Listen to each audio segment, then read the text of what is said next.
नमस्कार, माझं नाव राजेश चव्हाण. मी पुण्याहून आलेलो आहे. माझं ह्या लॉकडाऊनमध्ये वजन वाढलेलं 10 किलो.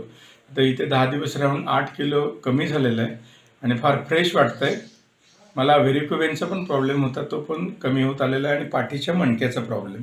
आणि इथल्या सर्व ट्रीटमेंट आणि शिवांबूमुळे, सर्वांच्या सहकार्यामुळे आणि इथल्या वातावरणामुळे मी खूपच चांगल्या तऱ्हेने एनर्जेटिक झालेलं आहे आणि एनर्जी लेवल जवळजवळ दुप्पट झालेली आहे. त्यामुळे माझ्या कामामध्ये पण आता दुप्पट ह्याने मी काम करू शकेन. 9 दिवसाचा उपवास आणि त्यामध्ये शिवांबू फक्त पाणी एवढंच घेत होतो. हो, सहजपणे, काही भूक वगैरे लागत नव्हती. येस, 8 किलो वेट लॉस झालेला आहे आणि मेन म्हणजे एनर्जी वाढलेली आणि प्युरिफाईड झालेलं आहे पोट वगैरे सगळे ह्या गोष्टी. Okay, thank you.